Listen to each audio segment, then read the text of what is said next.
اعوذ باللہ من الشیطان الرجیم بسم اللہ الرحمن الرحیم والصلاة والسلام علیکہ یا سیدی یا رسول اللہ وعلی آلکہ واصحابکہ یا حبیب اللہ۔ ایک نیک شخص نے خواب میں خوفناک بلا دیکھی، گھبرا کر پوچھا تو کون ہے؟ اس خوفناک بلا نے جواب دیا میں تیرے برے اعمال ہوں۔ پوچھا تو جسے نجات کی کیا صورت ہے؟ جواب ملا حضرت محمد مصطفیٰ صلی اللہ علیہ وآلہ وسلم پر کثرت سے درود پاک پڑھنا۔ تو پیارے آقا صلی اللہ علیہ وآلہ وسلم کی ذات پہ کثرت سے درود پاک پڑھیے۔ الصلاۃ والسلام علیکہ یا رسول اللہ وعلی آلکہ واصحابکہ یا حبیب اللہ۔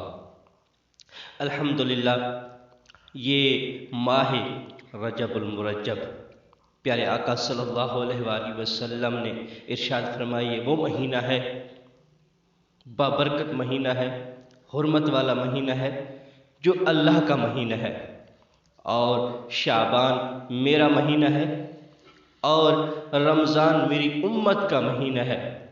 رجب المرجب بہت بابرکت مہینہ ہے۔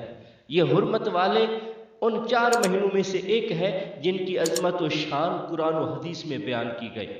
ایک صحابی رسول حضرت عبداللہ بن عباس رضی اللہ تعالی عنہما فرماتے ہیں کہ اللہ پاک نے 12 مہینوں میں سے 4 مہینوں کو خصوصیت عطا فرمائی اور ان کی حرمت کو عظمت بخشی، ان میں گناہ کو بڑا گناہ قرار دیا۔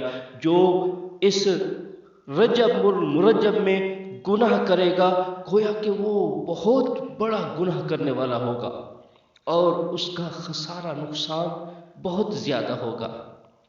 اور پیارے آقا صلی اللہ تعالی علیہ وآلہ وسلم نے ارشاد فرمایا کہ جو شخص رجب المرجب میں روزہ رکھے، پہلی رات عبادت کرے اور پھر وہ دن کو روزہ رکھے تو گویا کہ ان کے 3 سال گناہوں کا کفارہ بن جائے گا وہ روزہ۔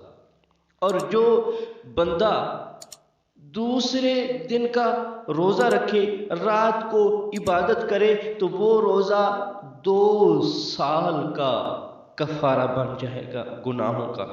اور رجب کے تیسرے دن کا روزہ بندہ رکھے تو رجب کے تیسرے دن کا روزہ گویا کہ 1 سال کے گناہوں کا کفارہ بن جائے گا۔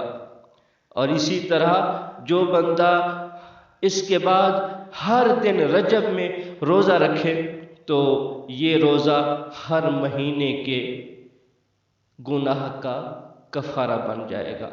تو یہ دعا رجب میں اکثر پڑھتے رہنا چاہیے۔ اللہم بارک لنا فی رجب و شعبان وبلغنا رمضان برحمتک یا ارحم الراحمین۔